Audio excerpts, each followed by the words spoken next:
Hi hello welcome back to excellent academics. അപ്പോൾ നമ്മൾ നോക്കാൻ പോകുന്നത് മലയാളത്തിലെ അടിസ്ഥാന പാഠാവലി ടെക്സ്റ്റ് ബുക്കിലെ SSLC-കാർക്കുള്ള ഓണപരീക്ഷയ്ക്ക് വേണ്ട ഇമ്പോർട്ടൻറ്റ് ക്വസ്റ്റ്യൻസും ആൻസേഴ്സും ഒക്കെയാണ്. സോ ഈ ഒരു വീഡിയോ സ്കിപ്പ് ചെയ്യാണ്ട് എല്ലാവരും കാണാം. അത്രയും ഇമ്പോർട്ടൻ്റ് ആണ്. ഇതുപോലുള്ള ചോദ്യം എന്തായാലും നിങ്ങൾക്ക് നാളെ പരീക്ഷയ്ക്ക് കാണും, അത്രയും ഷുവറാണ്. സോ നമുക്ക് നേരെ വീഡിയോയിലേക്ക് പോവാം. ആദ്യം തന്നെ ഫസ്റ്റ് യൂണിറ്റിലെ ഫസ്റ്റ് ചാപ്റ്റർ ആയിട്ടുള്ള പ്ലാവില കഞ്ഞിയിലേക്ക് പോവാം. അതിൽ വളരെ പ്രാധാന്യപ്പെട്ട ഒന്നാണ് നമ്മുടെ കോരന്റെയും ചിരുതയുടെയും കോരന്റെ അച്ഛനായ വെളുത്തയുടെയും കഥാപാത്ര നിരൂപണം. അത്രയും ഇമ്പോർട്ടന്റ് ആണ്. ഇതിലെ ഒരു ചോദ്യം എന്തായാലും നിങ്ങൾക്ക് നാളെ പരീക്ഷയ്ക്ക് കാണാം, അത്രയും ഇമ്പോർട്ടന്റ് ആണ്. സോ എന്താണ് നമ്മൾ ഈ ഒരു കഥാപാത്രം എഴുതുമ്പോൾ അവരുടെ സ്വഭാവം എഴുതുക, സ്വഭാവത്തിന്റെ സവിശേഷതകൾ എന്താണെന്ന് എഴുതുക. അതോടൊപ്പം ഈ കഥയിൽ അവരുടെ പ്രാധാന്യം എന്താണ്, ഈ ഒരു കഥാപാത്രം തകഴി എന്തിനാണ് ഇവിടെ കൊണ്ടുവന്നിരിക്കുന്നത് എന്നുള്ളത് നിങ്ങൾ എന്ത് ചെയ്യുക, കഥാപാത്ര നിരൂപണത്തിൽ ഉൾപ്പെടുത്തണം. എങ്കിലേ നിങ്ങൾക്ക് ആ 4 മാർക്കും, അല്ലെങ്കിൽ essay ആണെങ്കിൽ ആ essayയുടെ മുഴുവൻ മാർക്കും അവിടെ കിട്ടുള്ളൂ. അപ്പോൾ എന്താണ്, കോരൻ എന്ന് പറയുന്നത് താഴ്ന്ന ജാതിയിൽപ്പെട്ട ആളാണ്. അതിന്റെ പ്രതിനിധിയായിട്ടാണ് ഇവിടെ കാണുന്നത്. പണ്ടത്തെ കാലത്ത് ആൾക്കാർ അനുഭവിച്ചിരുന്ന, ഈ താഴ്ന്ന ജാതിയിൽപ്പെട്ട കർഷകർ അനുഭവിച്ചിരുന്ന ചൂഷണത്തിന്റെയും അടിമത്തത്തിന്റെയും എല്ലാം പ്രതീകമാണ് കോരൻ എന്നുള്ള രീതിയിൽ വേണം നിങ്ങൾ ഇതെന്ത് ചെയ്യാൻ, എഴുതാനായിട്ട്. അതുപോലെ കോരന്റെ ഭാര്യ എന്ന് പറയുന്നത് എന്താണ്, നമ്മുടെ ഇല്ലായ്മകളിൽ ഒത്തൊരുമയോടുകൂടി ജീവിക്കുന്ന, അല്ലെ, ആ ഒരു കഞ്ഞി ഇല്ലാതിരുന്ന സമയത്ത് കോരന് വേണ്ടിയിട്ട് വെച്ച് നീട്ടിയിട്ട് അവൾ കഴിക്കാതെയൊക്കെ ഇരിക്കുന്നുണ്ട്, അല്ലെങ്കിൽ കൊണ്ടുവരുന്ന ഭക്ഷണം രണ്ടുപേരും കൂടി പാകം ചെയ്ത് കഴിക്കുന്നുണ്ട്. ഇതെല്ലാം എന്താണ്, ചിരുതയുടെ കഥാപാത്ര നിരൂപണത്തിൽ നമുക്ക് ഉൾപ്പെടുത്താൻ പറ്റുന്ന സന്ദർഭങ്ങളാണ്. അതുപോലെ തന്നെ കോരന്റെ അച്ഛന്റെ കാര്യം എന്താണ്, അദ്ദേഹത്തിന്റെ ആയകാലം മൊത്തവും എല്ലാവർക്കും വേണ്ടി കഷ്ടപ്പെട്ട ഒരു കർഷകനാണ് അദ്ദേഹം എന്ന് പറയുന്നത്. പക്ഷെ ഇപ്പോഴോ എല്ലാവർക്കും വേണ്ടി കഷ്ടപ്പെട്ടിട്ടോ അദ്ദേഹത്തിന്റെ വയസ്സായ കാലത്ത് എന്താണ്, അദ്ദേഹത്തിന് ഒരു പിടി അരി പോലും തിന്നാനായിട്ട് കിട്ടുന്നില്ല. അതാണ് അദ്ദേഹത്തിന്റെ അവസ്ഥ എന്ന് പറഞ്ഞാൽ. അപ്പൊ അങ്ങനെ ഈ ഒരു കഥയിൽ എന്താണോ അവർ ആവശ്യപ്പെടുന്നത്, അത് എന്തിനാണോ ഈ ഒരു കഥാപാത്രം കൊണ്ടുവന്നിരിക്കുന്നത്, അതും കൂടി ചേർത്തിട്ട് വേണം നിങ്ങൾ എന്തെഴുതാൻ, കഥാപാത്ര നിരൂപണം തയ്യാറാക്കാൻ. നമ്മുടെ കോരന്റെയും ചിരുതയുടെയും ഒക്കെ കഥാപാത്ര നിരൂപണം എക്സലന്റ് അക്കാഡമിക്സിന്റെ തന്നെ ഷോർട്സിൽ നമ്മൾ അപ്ലോഡ് ചെയ്തിട്ടുണ്ട്. സോ നിങ്ങൾ ഷോർട്സ് ഒന്ന് കാണുക, വീഡിയോ ഒന്ന് പോസ് ആക്കുക, എഴുതിയെടുക്കുക, വായിക്കുക, നന്നായിട്ട് പഠിക്കുക. ഉറപ്പായിട്ടും അത് ചോദിക്കുന്നതാണ്. സോ നമ്മുടെ ഷോർട്സ് ഒന്ന് കണ്ടേക്കുക. അടുത്ത ചോദ്യത്തിലേക്ക് പോവാം. അടുത്തത് നമുക്ക് പരീക്ഷയ്ക്ക് പ്രതീക്ഷിക്കാവുന്ന വളരെ പ്രാധാന്യമുള്ള മറ്റൊരു തരത്തിലുള്ള ചോദ്യമാണ് താരതമ്യം ചെയ്ത് കുറിപ്പ് തയ്യാറാക്കുക. ഒന്നെങ്കിൽ നമ്മുടെ ഏതെങ്കിലും 2 പാഠങ്ങൾ തമ്മിൽ താരതമ്യം ചെയ്യാൻ പറയും, മറ്റേ നമ്മുടെ ഏതെങ്കിലും 3 പാഠവും തമ്മിൽ, ചിലപ്പോൾ ഈ ഒരു യൂണിറ്റിലെ ജീവിതം പടർത്തുന്ന വേരുകൾ എന്ന് പറയുന്ന യൂണിറ്റിലെ 3 പാഠവും താരതമ്യം ചെയ്ത് തയ്യാറാക്കാനുള്ള ചോദ്യങ്ങൾ തരാം. ഇല്ലാന്നുണ്ടെങ്കിൽ ഏതെങ്കിലും ഒരു വരി തന്നിട്ട്, ഇപ്പം നമ്മുടെ അമ്മത്തൊട്ടിൽ എന്ന് പറയുന്ന പാഠഭാഗത്തിലെ ഒരു വരി തന്നിട്ട് ഏതെങ്കിലും ഒരു നമുക്ക് അറിഞ്ഞുകൂടാത്ത, നമ്മൾ പഠിച്ചിട്ടില്ലാത്ത ഒരു എളുപ്പമുള്ള, നമുക്ക് വായിച്ചാൽ മനസ്സിലാവുന്ന തരത്തിലുള്ള എന്ത് തരും, വരികൾ തന്നിട്ട് ഇവർ തമ്മിൽ കമ്പയർ ചെയ്ത് എഴുതുക, അല്ലെങ്കിൽ താരതമ്യം ചെയ്ത് കുറിപ്പ് തയ്യാറാക്കുക എന്ന് പറയുന്ന ചോദ്യം വരും. അപ്പം മെയിനായിട്ടും അങ്ങനെ വന്നാൽ നിങ്ങൾ ശ്രദ്ധിക്കേണ്ടത് എന്താണ്, ആ 2 വരികളിലെ 2 കവിതകളിലെയും അല്ലെങ്കിൽ കഥകളിലെയും ആശയം എന്താണ് എന്നുള്ളത് അവിടെ വിശദീകരിക്കുക. നേരത്തെ പറഞ്ഞ പോലെ തന്നെ സ്ട്രോങ് ആയിട്ടൊരു ഇൻട്രൊഡക്ഷനോട് കൂടി തന്നെ തുടങ്ങുക. എന്നിട്ട് എന്ത് ചെയ്യുക, 3 പാരഗ്രാഫായിട്ട് വേണം എപ്പോഴും എഴുതാനായിട്ട്. 4 മാർക്കിന്റെ ക്വസ്റ്റ്യൻ ആയാൽ പോലും 3 പാരഗ്രാഫായിട്ട് തന്നെ എഴുതണം, എങ്കിലേ ഫുൾ മാർക്ക് നിങ്ങൾക്ക് അവിടെ കിട്ടൂ. അപ്പോൾ ആദ്യത്തെ പാരഗ്രാഫിൽ താരതമ്യം ചെയ്യപ്പോൾ 2 എണ്ണം തന്നിരിക്കുകയാണെങ്കിൽ ആദ്യത്തെ ഒന്നിനെ പറ്റി എഴുതുക, അടുത്ത പാരഗ്രാഫിൽ മറ്റൊന്നിനെ പറ്റി എഴുതുക. ഇവർ തമ്മിൽ ക്ലബ് ചെയ്ത് ഇവർ തമ്മിലുള്ള സാദൃശ്യം എന്നുള്ളത് അല്ലെങ്കിൽ വ്യത്യാസം എന്നുള്ളത് 3ാമത്തെ പാരഗ്രാഫിൽ നിങ്ങളുടെ സ്വാഭിപ്രായമായിട്ട് എന്ത് ചെയ്യുക, രേഖപ്പെടുത്തുക. അടുത്തത് പ്ലാവിലക്കഞ്ഞി എന്ന് പറയുന്ന ശീർഷകത്തിന്റെ ഔചിത്യം വ്യക്തമാക്കുക എന്നുള്ളതാണ്. ഒരുപാട് തവണ ചോദിച്ചു കണ്ടിട്ടുള്ള ക്വസ്റ്റ്യൻ, അത്രയും ഇമ്പോർട്ടൻ്റ് ആണ്. അപ്പം ഈ കഥയ്ക്ക് ഈ ഒരു പേര് അനുയോജ്യമാണോ എന്ന് ചോദിക്കും. തീർച്ചയായും അതെ, അല്ലേ. എന്താണ്, ഈ അപ്പന്റെയും കോരന്റെയും അവസ്ഥ തന്നെയാണ്. അവർക്ക് വയസ്സായ കാലത്ത് 10 പ്ലാവിലക്കഞ്ഞി കുടിക്കാൻ പോലും കിട്ടുന്നില്ല. അത് തന്നെയാണ് ഇതിന്റെ കാര്യം. അപ്പം നമ്മൾ എന്ത് ചെയ്യുക, ഇത് എഴുതുന്ന സമയത്ത് നമ്മുടെ കഥ ഒന്ന് ചുരുക്കി, മാർക്കിനനുസരിച്ച് ചുരുക്കി വിശദീകരിക്കുക. ആദ്യം എഴുതുമ്പോൾ എപ്പോഴും ഏത് ചോദ്യം എഴുതിയാലും ശരി, ആദ്യം എന്ത് എഴുതുക, നമ്മുടെ ഇൻട്രൊഡക്ഷൻ എഴുതുക. തകഴിയെ പറ്റി എഴുതുക, രണ്ടിടങ്ങഴിയെ പറ്റി എഴുതുക, ശക്തമായിട്ടുള്ള ഒരു ഇൻട്രൊഡക്ഷൻ കൊടുക്കുക. അതിനുശേഷം നമ്മൾ ഈ ഒരു കഥ വിശദീകരിക്കുക. എന്നിട്ട് അവസാനം എന്താണ്, ശീർഷകം അനുയോജ്യമാണോ എന്ന് ചോദിക്കുമ്പോൾ തീർച്ചയായും അനുയോജ്യമാകുന്നു. അതിന് കാരണം എന്താണ്, ഈ ഒരു പ്ലാവിലക്കഞ്ഞി കുടിക്കാൻ കിട്ടുന്നില്ല. ഇതാണ് ഇതിന്റെ റീസൺ ആയിട്ട് നമ്മൾ എഴുതേണ്ടത്. മനസ്സിലായോ മക്കളെ? അപ്പൊ എന്ത് എഴുതിയാലും ശരി, പാരഗ്രാഫായിട്ട് 3 പാരഗ്രാഫ് അറ്റ്ലീസ്റ്റ് എഴുതാനായിട്ട് ശ്രദ്ധിക്കുക. അതുപോലെ തന്നെ എന്താണ്, ശക്തമായ ഇൻട്രൊഡക്ഷനും അവസാനത്തെ കൺക്ലൂഷനും കൊടുക്കാനായിട്ട് ശ്രദ്ധിക്കുക. എന്ത് ചോദ്യമാണോ ചോദിക്കുന്നത് ആ ചോദ്യത്തിലെ ഒരേ കഥയേ ഉള്ളൂ, ഈ ഒരൊറ്റ കഥയിൽ നിന്ന് മാറ്റിയും തിരിച്ചും ചോദ്യങ്ങൾ വരും എന്നുള്ളതേ ഉള്ളൂ. അപ്പൊ എന്ത് ചെയ്യുക, മാക്സിമം ആ ഒരു ക്വസ്റ്റ്യനിലോട് കൂടി കൊണ്ട് അവസാനിപ്പിക്കാനായിട്ട് ശ്രദ്ധിക്കുക. അടുത്തത് വളരെ പ്രാധാന്യമുള്ള മറ്റൊരു ഭാഗമാണ് നമ്മുടെ കോരനും ചിരുതയും തമ്മിലുള്ള ആത്മബന്ധം, അല്ലെങ്കിൽ അവരുടെ ആത്മബന്ധം തെളിയിക്കുന്ന സന്ദർഭം ഏത് എന്നൊക്കെ ചോദിക്കാറുണ്ട്. വളരെ എളുപ്പമാണ് ഇത്. എന്താണ്, നമ്മുടെ കോരനും ചിരുതയും ഇല്ലായ്മകളിലും ഒരുമയോട് ജീവിക്കുകയാണ്, അല്ലെ, ഒത്തൊരുമയോട് കൂടി ജീവിക്കുകയാണ്. അപ്പൊ അതിന് തെളിയിക്കുന്ന സന്ദർഭം ഏതാണ്? കോരൻ മറ്റേ വയറ്റിലൊരു കമ്പിതമടി എന്നൊക്കെ പറഞ്ഞ് കിടക്കുന്ന ആ ഒരു സിറ്റുവേഷൻ ആണ്. അപ്പൊ കോരന് വേണ്ടിയിട്ട് എന്ത് ചെയ്യാണ്, ചിരുത ആഹാരം പാചകം ചെയ്ത് നൽകി അവർ ഒരുമിച്ച് സന്തോഷത്തോടുകൂടി കഴിക്കുകയും ചെയ്യുന്നതൊക്കെ തന്നെയാണ് നമ്മൾ ഇതിൽ എഴുതി വെക്കേണ്ടത്. അപ്പൊ ഇത്രയൊക്കെ ഉള്ളു പ്ലാവിലക്കഞ്ഞി എന്ന് പറയുന്ന പാഠഭാഗം. ഒന്നുമില്ല, നമ്മൾ എന്താണ് ഡീപ്പായിട്ട് ആ കഥയൊന്ന് മനസ്സിലാക്കിയിരിക്കുക. മലയാളം പഠിക്കുന്ന സമയത്ത് ഇത്രയേ ഉള്ളൂ. നിങ്ങൾ ആ ഒരു ആശയം അങ്ങ് പഠിച്ചു വെക്കുക, അതിനപ്പുറം ഒന്നുമില്ല. ഏത് ചോദ്യം വന്നാലും ചോദ്യത്തിനനുസരിച്ച് ഉത്തരം എഴുതാനായിട്ട് നിങ്ങളെ കൊണ്ട് പറ്റും. ഇതിലെ 1 മാർക്ക്, ഇതിൽ ചോദിക്കാൻ സാധ്യതയുള്ള എല്ലാ 1 മാർക്കും 2 മാർക്ക് ക്വസ്റ്റ്യൻസ് നമ്മൾ ഷോർട്സ് ആയിട്ട് തന്നെ അപ്ലോഡ് ചെയ്ത് കഴിഞ്ഞിട്ടുണ്ട് ഓൾറെഡി. സോ അതും പോയി ഒന്ന് കാണുക. മാക്സിമം മാർക്ക് ഈ പാഠത്തിൽ സ്കോർ ചെയ്യുക. അടുത്തത് ഓരോ വിളിയും കാത്ത് എന്ന് പറയുന്ന പാഠഭാഗമാണ്. അതിലെ കേന്ദ്ര കഥാപാത്രം ആര് തന്നെയാണ്? അച്ഛൻ തന്നെയാണ്. അപ്പൊ ആ അച്ഛനെ ചുറ്റിപ്പറ്റി തന്നെ ആയിരിക്കും എന്ത് വരുന്നത്, ചോദ്യങ്ങൾ വരുന്നത്. അച്ഛന്റെ സ്വഭാവം എന്താണ്? അച്ഛൻ ആ വീട്ടിലുണ്ടായിരുന്ന അച്ഛന്റെ ആ ഒരു പ്രസൻസ് അമ്മയ്ക്ക് എങ്ങനെയാണ് ഫീൽ ചെയ്തത്, അല്ലെ? അച്ഛൻ ഉണ്ടായിരുന്ന സമയത്ത് അമ്മ എങ്ങനെയായിരുന്നു? അമ്മ ഒരിക്കലും ഒറ്റപ്പെട്ടതല്ല, അമ്മ ഓടി നടന്ന എല്ലാ കാര്യങ്ങളും ചെയ്യുമായിരുന്നു. ഇപ്പൊ അച്ഛനില്ലാതെ അച്ഛന്റെ ഓരോ വിളിക്കും കാതോർത്ത് നിന്ന് അമ്മ എന്ത് ചെയ്തു? അമ്മയ്ക്ക് ജരാനരകൾ ബാധിച്ചിരിക്കുന്നു. അങ്ങനെ തുടങ്ങിയ കാര്യങ്ങൾ നമുക്ക് എഴുതാനുള്ള തരത്തിൽ ചോദ്യങ്ങൾ വരാം. അതുപോലെ തന്നെ ഈ കഥയിൽ അച്ഛൻ എത്രമാത്രം പ്രാധാന്യമായിരുന്നു.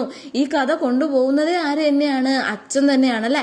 ആ കഥയുടെ തുടക്കത്തിൽ തന്നെ അച്ഛൻ മരണപ്പെടുന്നു എന്ന് പറയുന്നുണ്ടെങ്കിലും ഈ കഥ തുടങ്ങുന്നത് തൊട്ട് അവസാനിക്കുന്നത് വരെ ഈ കഥയിൽ ആരെ പറ്റി തന്നെയാണ് പറയുന്നത്?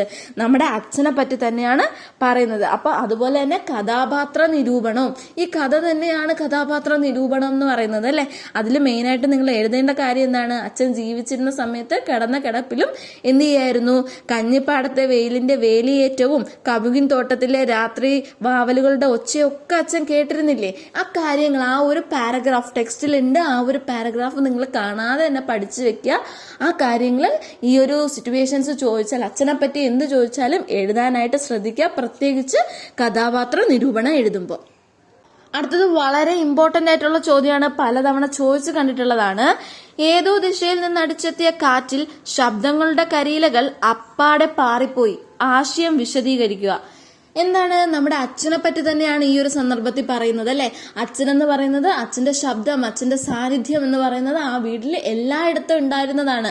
4 സൈഡിലും അല്ലെങ്കിൽ ആ വീടിന് ചുറ്റും അച്ഛന്റെ ആ ഒരു സാന്നിധ്യം ഉണ്ടായിരുന്നു. അച്ഛൻ കിടക്കയിലാണെങ്കിൽ കൂടിയും ആ അച്ഛന്റെ കണ്ണുകൾ എല്ലായിടത്തും ഉണ്ടായിരുന്നു.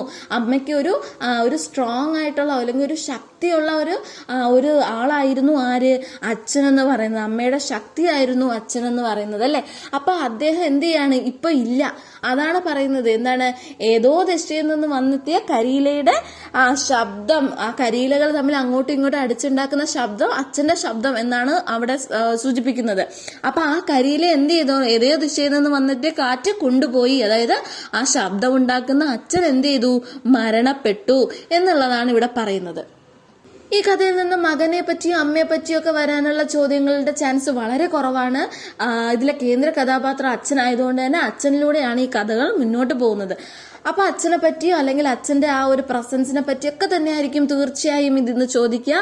എന്നിരുന്നാലും ശരി, അമ്മയെ പറ്റി അല്ലെങ്കിൽ അച്ഛൻ ഇല്ലാതിരുന്നപ്പോഴുള്ള അമ്മയുടെ അവസ്ഥ, അല്ലെ, അമ്മയ്ക്ക് ഇപ്പൊ എന്താണ് അമ്മയുടെ അവസ്ഥ എന്ന് തുടങ്ങിയ ചോദ്യം നമുക്ക് ചെറിയൊരു രീതിയിലെങ്കിലും പ്രതീക്ഷിക്കാം. മകനെ പറ്റി അങ്ങനെ ഒന്നും ചോദിക്കില്ല. പിന്നെ ഇതിന് ചോദിക്കാൻ സാധ്യതയുള്ള ചോദ്യമാണ് എന്താണ്? അമ്മ കൊച്ചുമക്കളോട് പറയുന്നുണ്ട്, ഈ അമ്മുമ്മ കൊച്ചുമക്കളോട് പറയുന്നുണ്ട്, ഈ പട്ടണത്തില് പിന്നെ എന്താ ഉള്ളത് എന്ന്, അല്ലെ? കൂമന്റെ ഒച്ചയോ ഒന്നും ഇല്ലാത്ത ഈ പട്ടണത്തിൽ എന്താ ഉള്ളത് ഒരു പരിഹാസ്യമായിട്ടുള്ള ഒരു രീതിയിൽ അമ്മുമ്മ അതിനെ സമീപിക്കുന്നുണ്ട്. അപ്പൊ അതിന്റെ കാലിക പ്രസക്തി എന്താണ്? ഇപ്പോഴത്തെ കുട്ടികൾക്ക് ഒന്നും അറിയില്ല, പാടം അറിയില്ല, വയലറിയില്ല, ഒന്നും അറിയില്ല. അവർക്ക് ഈ ടിവിയുടെ ഒച്ചയും വണ്ടിയുടെ സൗണ്ടും ഒക്കെ മാത്രമേ അവർക്ക് അറിയൂ എന്നുള്ള രീതിയിൽ കാലിക പ്രസക്തി പറ്റിയൊരു ചോദ്യം നമുക്ക് പ്രതീക്ഷിക്കാം. ഇത്രയൊക്കെ തന്നെയാണ് ഈ പാഠത്തിലേക്കുള്ളത്. ഈ വരികളിൽ തെളിയുന്ന വിമർശനം ഒന്ന് വിശകലനം ചെയ്യുക എന്നൊരു തരത്തിലാണ് ചോദ്യം വന്നിരിക്കുന്നത്. അതായത് എന്താണ്, നമ്മുടെ അമ്മത്തൊട്ടിൽ എന്ന് പറയുന്ന പാഠഭാഗത്തെ വരികളാണ് കേട്ടോ ഇത്. അപ്പോൾ ഈ ഒരു അമ്മത്തൊട്ടിൽ എന്ന് വെച്ചാൽ എന്താണ്, കുട്ടികൾ ആരും നോക്കാനില്ലാത്ത കുട്ടികളെ ഒരു ആശ്രയമായിട്ട് പ്രവർത്തിക്കുന്ന ഒരു സ്ഥാപനമാണ് നമ്മുടെ അമ്മത്തൊട്ടിൽ എന്നൊക്കെ പറയുന്നത്. അപ്പൊ ഇതിന് നേരെ ഓപ്പോസിറ്റ് ആയിട്ടാണ് നമ്മുടെ ഈ കഥാഭാഗത്ത് അവതരിപ്പിച്ചിരിക്കുന്നത്. എന്താണ്, ആ അമ്മേനെ ആർക്കും നോക്കാൻ വയ്യ, സ്വന്തം മകന് പോലും നോക്കാൻ വയ്യ, അപ്പൊ അങ്ങനെ ഉപേക്ഷിക്കാൻ കൊണ്ട് നടക്കുകയാണ് അല്ലെ. അപ്പൊ അങ്ങനെ ഉപേക്ഷിക്കാൻ നടക്കുന്ന ഒരു പരിഹാസ്യമായ രൂപേണയാണ് ഈ അമ്മത്തൊട്ടിൽ എന്ന് പറയുന്ന ഒരു ശീർഷകം അവിടെ കൊടുത്തിരിക്കുന്നത്. അപ്പൊ ഈ ശീർഷകത്തിന്റെ ഔചിത്യം ചോദിച്ചാൽ നിങ്ങൾ ഇതൊക്കെയാണ് കേട്ടോ എഴുതാനുള്ളത്. ഓക്കെ, അപ്പൊ എന്താണ്, ഈ അമ്മേനെ ഉപേക്ഷിക്കാനായിട്ട് ഈ മകൻ ആദ്യം എവിടെ പോവാണ്, ഒരു മോളിന്റെ അടുത്ത് അല്ലെ, ഒരു വലിയൊരു ഷോപ്പിംഗ് മോളിന്റെ അടുത്ത് പോവാണ്. അവിടെ ആ ഒരു കൊണ്ട് ഉപേക്ഷിക്കാനായിട്ട് നോക്കുന്ന സമയത്ത് അവിടെ എന്താണ്, പ്രസവിച്ച് കിടക്കുന്ന ഒരു പട്ടീനെ കാണാം. അപ്പൊ അതിന്റെ അടുത്തേക്ക് ആര് ചെന്നാലും എന്താണ്, ഈ മൃഗങ്ങളൊക്കെ അങ്ങനെയാണ്, പ്രസവിച്ച് കിടക്കുന്ന സമയത്ത് അതിന്റെ അടുത്തേക്ക് ആര് വന്നാലും ശരി അതിന്റെ കുഞ്ഞിനെ ഉപദ്രവിക്കാനാണ് എന്നുള്ള രീതിയിൽ ആ കുഞ്ഞിനോടുള്ള കെയർ കൊണ്ട് സംരക്ഷിക്കാൻ വേണ്ടിയിട്ട് അത് ഭയങ്കരമായിട്ട് റിയാക്ട് ചെയ്യും. നമ്മളെ കടിച്ച് കീറിക്കളയൊക്കെ ചെയ്യും അല്ലെ, പട്ടികളൊക്കെ ാണെന്നുണ്ടെങ്കിൽ. അപ്പൊ അത്രയും സംരക്ഷിക്കുകയാണ് സ്വന്തം അമ്മ തന്റെ കുഞ്ഞിനെ അല്ലെ. അപ്പൊ അങ്ങനെ സംരക്ഷിച്ച് വളർത്തിയ മകനാണ് ഇന്ന് എന്ത് ചെയ്യുന്നത്, ഈ അമ്മേനെ കൊണ്ട് കളയാനായിട്ട് ഒരുങ്ങുന്നത്. മനസ്സിലായോ? അങ്ങനെ ഒരു ആശയം വ്യക്തമാക്കുന്ന വരികളാണ് ഇവിടെ തന്നിരിക്കുന്നത്. പ്രസവിച്ച് കിടക്കുന്ന പട്ടികൾക്ക് അത്രയും ശൗര്യമുണ്ട് അല്ലെ.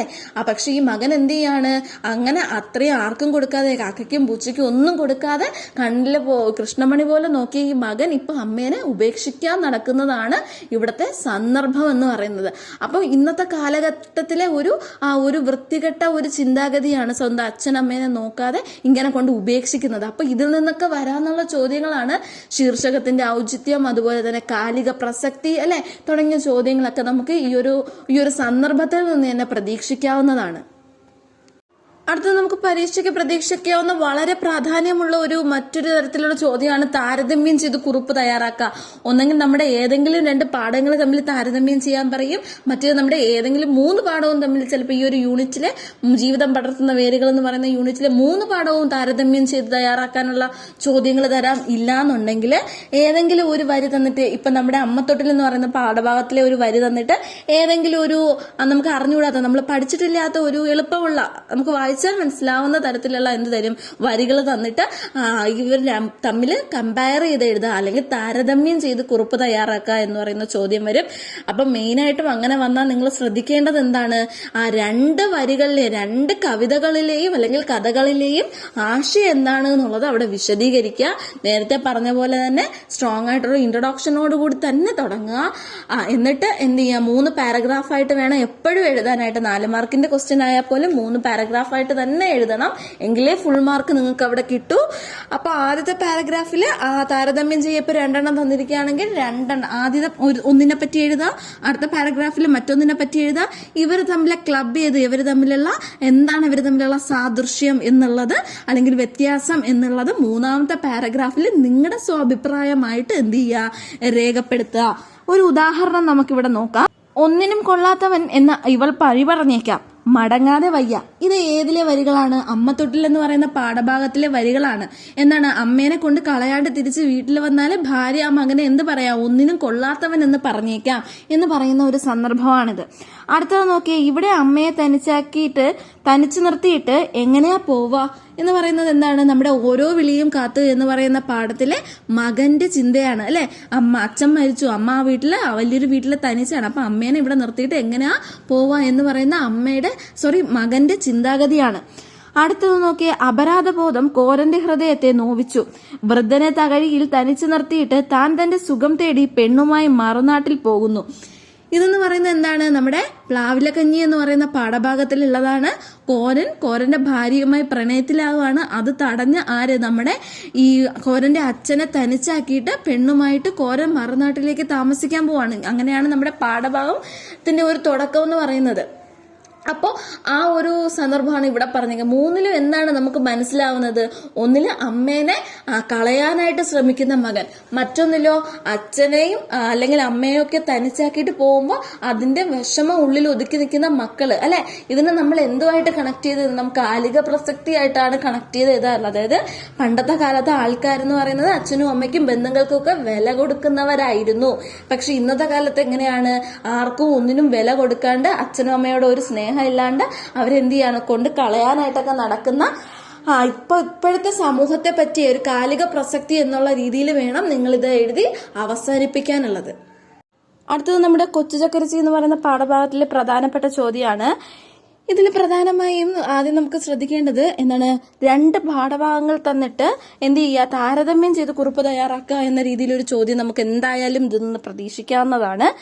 ഇതിലെന്താ പറയുന്നത്, ആദ്യം നമ്മുടെ ഉദയഭാനുവിന്റെ കൊച്ചുചക്കരിച്ചിയിലെ വരികളാണ്. ഈ മാങ്ങ ഇങ്ങനെ പഴുത്ത് നിൽക്കുമ്പോൾ കൈകൊണ്ടൊന്ന് കഷ്ടിക്ക് കുടിക്കാനാണ് നല്ല ടേസ്റ്റ് എന്നൊക്കെ പറയുന്ന ഒരു അതുപോലെ തന്നെ നമ്മുടെ പി രാമചന്ദ്രന്റെ മാമ്പഴക്കാലം എന്ന് പറയുന്ന ഒരു ലേഖനത്തിലെ ഒരു വരികളാണ് തന്നിരിക്കുന്നത്. എന്താണ്, അതൊക്കെ ഒരു കുട്ടി പറയുകയാണ്, നാട്ടിൻപുറത്തെ മാങ്ങകൾക്കെല്ലാം രുചി ഈ മാംഗോ ഫ്രൂട്ടിക്കുള്ളത് പോലെയാണോ. അതായത് ഇവിടെ തെളിയുന്നത് എന്താണ്, 2 ആശയങ്ങളാണ്. അതായത് ആദ്യത്തെ സന്ദർഭത്തിൽ നമ്മുടെ ഉദയഭാനുവിന്റെ എന്താ പറയുന്ന, കുട്ടികൾക്ക് അറിയാം അല്ലെ, ആ അമ്മയുടെ ഓർമ്മകളിൽ പറയാണ് എന്താണ്, ആ മാങ്ങ എന്ന് പറയുന്ന സാധനം ഇങ്ങനെ കുടിക്കുന്ന അതിന്റെ രുചി അല്ലെ, പണ്ടത്തെ പഴമയുടെ രുചി അവിടെ ആർക്കറിയാം, നമ്മുടെ അവിടുത്തെ കുട്ടിക്ക് അറിയാം. എന്നാൽ രണ്ടാമത്തേതിലേക്ക് വരുന്ന സമയത്ത് ആ കുട്ടി ഇന്നത്തെ കാലത്ത് കാലിക പ്രസക്തിയുള്ള ഒരു വരികളാണ്. എന്താണ്, അവിടെ കുട്ടിക്ക് മാങ്ങയുടെ രുചി എന്താന്ന് അറിയില്ല. അപ്പൊ ചോദിക്കുകയാണ്, നമ്മുടെ മാംഗോ ഫ്രൂട്ടിയുടെ അതേ രുചിയാണോ എന്തിനുള്ളത്, ഈ പറയുന്ന മാമ്പഴത്തിനുള്ളത്. അതായത് നമ്മുടെ ഇന്നത്തെ തലമുറയുടെ ഒരു അധപതനത്തിനെയാണ് ഇവിടെ സൂചിപ്പിക്കുന്നത് അല്ലെ. അപ്പൊ അങ്ങനെയുള്ള രീതിയിൽ എന്ത് ചെയ്യുക, 2 പാഠഭാഗം തന്നിട്ട് കമ്പയർ ചെയ്യുക, താരതമ്യം ചെയ്യുക എന്ന് പറയുന്ന ചോദ്യം. അടുത്ത ചോദ്യം വളരെ പ്രാധാന്യപ്പെട്ട ഒരു ചോദ്യമാണ്. ഇത് ആരും നോക്കാണ്ട് പോകരുത്, ശ്രദ്ധിക്കാണ്ട് പോകരുത്, അത്രയും ഇമ്പോർട്ടന്റ് ആണ്. അമ്മ ഇങ്ങനെ കഥയിൽ ഉടനീളം പറയുന്നുണ്ട് എന്താണ്, കൊച്ചുചക്കരിച്ചി വീഴില്ല, അത് വീണാലും ആർക്കും ഒന്നും സംഭവിക്കാത്ത രീതിയിലേ അത് വീഴൂ, അത് എല്ലാവരെയും സംരക്ഷിക്കും എന്ന് അമ്മ ഇങ്ങനെ കഥയിൽ ഉടനീളം പറയുന്നുണ്ട്. അപ്പൊ അമ്മയുടെ ഈ പ്രസ്താവന എന്താണ്, ശരിയായിരുന്നോ എന്ന് നമ്മളടുത്ത് പരിശോധിക്കുക എന്ന രീതിയിലൊരു ചോദ്യം പ്രതീക്ഷിക്കാം. അപ്പൊ എന്താണ്, അമ്മ ഇങ്ങനെ പറയുന്നുണ്ട് അല്ലെ, കൊച്ചുചക്കരിച്ചി ഒരിക്കലും വീഴില്ല എന്ന്. പക്ഷെ അതിനെന്തോ ഒരു അസുഖം ബാധിക്കുകയും അത് ആ കൂടെ എന്താണ് ക്ഷയിച്ച് ഇല്ലാണ്ടാവുന്ന ആ ഒരു അവസ്ഥയിലേക്ക് എത്തുന്ന സമയത്തും വലിയൊരു കാറ്റും ശക്തമായ മഴയും കാറ്റും ഒക്കെ വന്നിട്ട് പോലും അത് എന്ത് ചെയ്യുന്നില്ല, ആരുടെയും പുറത്തേക്ക് വീഴുന്നില്ല. പക്ഷെ നിസ്സാരമായ ഒരു തുലാമാസത്തെ മഴയിൽ അത് എന്ത് ചെയ്യുന്നുണ്ട്, ഇത് മൂടോടെ പുഴുത് വീഴുന്നുണ്ട് അല്ലെ. പക്ഷെ അത് വീണപ്പോഴോ ആരുടെയും ദേഹത്ത് വീണോ മറ്റു അപകടങ്ങളോ ഒന്നും വരുത്തിയിട്ടില്ല. അപ്പൊ അതിന് ഉദാഹരണം എന്താണ്, ഇത് അമ്മയുടെ ഈ ഒരു വാക്കിനെ സംരക്ഷിക്കുന്ന രീതി തന്നെ ആയിരുന്നു, അല്ലെങ്കിൽ അമ്മയുടെ ഈ ഒരു പ്രസ്താവന ശരിയാണ്. കൊച്ചുചക്കരിച്ചി ആർക്കും ഒരു ഉപദ്രവവും വരുത്തിയിട്ടില്ല. അതുകൊണ്ട് തന്നെ ഈ തന്നിരിക്കുന്ന പ്രസ്താവന എന്താണ്, ശരിയാണ് എന്നുള്ള രീതിയിൽ നമുക്കിത് ഉത്തരം എഴുതാം. അപ്പൊ ഇതൊരു വളരെ പ്രാധാന്യപ്പെട്ട ചോദ്യമാണ്. ഇതാരും ശ്രദ്ധിക്കാതെ പോകരുത്, പല തവണ ചോദിച്ചു കണ്ടിട്ടുള്ള ചോദ്യമാണ്. സോ നന്നായിട്ട് പഠിക്കുക. അടുത്ത് വളരെയധികം ചോദിക്കാൻ സാധ്യതയുള്ള ഒരു ചോദ്യമാണ്, പ്രകൃതിയും മനുഷ്യനുമായിട്ടുള്ള ബന്ധം നമ്മുടെ ഈ കൊച്ചുചക്കരിച്ചി എന്ന് പറയുന്ന പാഠഭാഗത്ത് തെളിയുന്നുണ്ടോ എന്ന രീതിയിലൊരു ചോദ്യം. തീർച്ചയായിട്ടും ഉണ്ട് അല്ലെ. അപ്പൊ അതിനൊരു ഉദാഹരണങ്ങൾ നിങ്ങൾ നൽകണം. എന്താണ്, ഈ മാവ് ഉണ്ടാക്കുന്നത് ആർക്ക് വേണ്ടിയിട്ടാണ്, മാങ്ങ പൊഴിക്കുന്നത് കുട്ടികൾക്ക് വേണ്ടിയിട്ടാണ് എന്ന് പറയുന്ന സന്ദർഭം നിങ്ങൾ എഴുതുക. രാത്രിയിൽ 2ാം ആകാശമായിട്ട് അല്ലെ, രാത്രി നമ്മളിങ്ങനെ മുകളിലേക്ക് നോക്കുമ്പോൾ 2ാമത്തെ ആകാശമായിട്ട് ആര് നിൽക്കുന്നുണ്ട്, നമ്മുടെ ഈ കൊച്ചുചക്കരിച്ചിയുടെ ഇലകൾ നിൽക്കുന്ന കാര്യം നിങ്ങൾ അവിടെ എഴുതുക. അതുപോലെ തന്നെ മാവ് വെട്ടാൻ വരുന്ന സമയത്ത് ഈ ചാവേർ പട, നമ്മുടെ ഉറുമ്പിന്റെ പട അല്ലെ, അവിടെ വരുന്നത് ഈ മാവിനെ ആക്രമിക്കാതിരിക്കാനായിട്ട് വരുന്ന ഒരു കാഴ്ച നമ്മൾ കാണുന്നുണ്ട്. അപ്പൊ അത് എഴുതണം. അതോടൊപ്പം തന്നെ എന്താണ്, മാവിന് അസുഖം വന്നിട്ടും ഇത്രയും ശക്തമായ രീതിയിൽ മാവ് വീണിട്ടും അല്ലെ, വയ്യാതെ ആ ഒരു രോഗാവസ്ഥയിൽ ചെറിയൊരു നിസ്സാരമായ കാറ്റടിച്ചപ്പോൾ അത് വീണിട്ട് പോലും അമ്മയുടെ വിശ്വാസം അത് എന്ത് ചെയ്യുന്നുണ്ട്, സംരക്ഷിക്കുന്നുണ്ട് അല്ലെ. ആ കൊച്ചുചക്കരിച്ചി ആരെയും ഉപദ്രവിക്കില്ല, എല്ലാരെയും സംരക്ഷിക്കും എന്ന് പറയുന്ന ആ ഒരു ഉറപ്പിനെ ആ കൊച്ചുചക്കരിച്ചി അവിടെ എന്ത് ചെയ്യുന്നുണ്ട്, സംരക്ഷിക്കുന്നുണ്ട്. അപ്പൊ ഇത്തരം ഉദാഹരണങ്ങൾ വെച്ചിട്ട് നിങ്ങൾ എന്ത് ചെയ്യണം, മനുഷ്യനും നമ്മുടെ പ്രകൃതിയും തമ്മിലുള്ള ഒരു ആത്മബന്ധത്തിനെ പറ്റി തങ്ങൾ ഇതിനകത്ത് എഴുതേണ്ടത് വളരെ ഇമ്പോർട്ടൻ്റ് ആയിട്ട് ചോദിക്കുന്ന ഒരു ചോദ്യമാണ്. സോ എന്തായാലും അത് ഒരു സന്ദർഭങ്ങൾ ഇങ്ങനെ പഠിച്ചു വെച്ചേക്കുക, ചോദിക്കുന്ന ചോദ്യത്തിനനുസരിച്ച് എന്ത് ചെയ്യുക, ഉത്തരം എഴുതാനായിട്ട് പഠിക്കുക. അടുത്ത മറ്റൊരു പ്രധാനപ്പെട്ട ചോദ്യമാണ്, എന്താണ്, നമ്മുടെ കൊച്ചുചക്കരിച്ചി മനുഷ്യ സ്വഭാവം കാണിക്കുന്നു എന്ന് നമ്മുടെ കഥയിൽ പറയുന്ന വരികൾ അല്ലെങ്കിൽ സന്ദർഭങ്ങൾ എഴുതുക എന്നുള്ളതാണ്. വളരെ പ്രാധാന്യമാണ്. അതായത് മനുഷ്യനെ പോലെ തോന്നിക്കുന്ന ഒരു ഉദാഹരണം പറയുകയാണെങ്കിൽ നമ്മുടെ മുത്തശ്ശിയെ പോലെ എന്ത് ചെയ്യാനാണ്, നൂറ്റാണ്ടുകളുടെ അല്ലെങ്കിൽ വർഷങ്ങളുടെ കഥ പറയാനുണ്ട് നമ്മുടെ കൊച്ചുചക്കരിച്ചിക്ക് എന്ന് പറയുന്നതൊക്കെ എന്താണ്, മനുഷ്യ സ്വഭാവം കാണിക്കുന്നത്. അപ്പൊ അത്തരം ഉദാഹരണങ്ങൾ വെച്ചിട്ട് മനുഷ്യ സ്വഭാവവുമായിട്ട് കൊച്ചുചക്കരിച്ചിക്ക് ബന്ധമുണ്ട് എന്ന തരത്തിൽ ചോദ്യം ചോദ്യം വരാനുള്ള ചാൻസും നമുക്കുണ്ട്. സോ ഇത്രയൊക്കെ തന്നെയാണ് നമ്മുടെ കൊച്ചു ചക്കരച്ചി എന്ന് പറയുന്ന പാഠഭാഗത്തു നിന്നും പ്രധാനമായിട്ടും വരുന്ന ചോദ്യങ്ങൾ. അപ്പൊ ഇത്രയേ ഉള്ളൂ മക്കളെ നമ്മുടെ ഇന്നത്തെ വീഡിയോ എന്ന് പറയുന്നത്. നമ്മുടെ ഫസ്റ്റ് യൂണിറ്റിലെ മാക്സിമം ക്വസ്റ്റ്യൻ നമ്മൾ കവർ ചെയ്തിട്ടുണ്ട്. നമുക്ക് ഒരു എക്സാം വീഡിയോ ആകുമ്പോഴത്തേക്ക് ഇങ്ങനെ പറഞ്ഞു തരാനായിട്ട് പറ്റുള്ളൂ, ഇതിനപ്പുറം ഒരു ടൈം നമുക്ക് എടുക്കാനായിട്ട് പറ്റില്ല. അതുകൊണ്ടാണ് ഈ ഒരു സന്ദർഭം വിശദീകരിക്കുക എന്നുള്ള രീതിയിൽ നമ്മൾ സന്ദർഭം മാത്രം പറഞ്ഞു പോകുന്നത്. അപ്പോൾ നമ്മുടെ ചാനലിൽ തന്നെ ഇതിന്റെയൊക്കെ നമ്മൾ സമ്മറി വീഡിയോസ് അപ്ലോഡ് ചെയ്തിട്ടുണ്ട്. സോ പാഠഭാഗം അറിഞ്ഞുകൂടാത്തവരാണെങ്കിൽ ഒന്നത് കണ്ടേക്കുക, അപ്പൊ നിങ്ങൾക്ക് ഇത് ക്ലിയർ ആവും. സോ ഇന്നത്തെ വീഡിയോ യൂസ്ഫുൾ ആയിട്ടുണ്ടെന്ന് തോന്നുന്നുണ്ടെങ്കിൽ നിങ്ങൾ ലൈക്ക് ചെയ്യാനും ഷെയർ ചെയ്യാനും സബ്സ്ക്രൈബ് ചെയ്യാനും മറക്കരുത്. താങ്ക്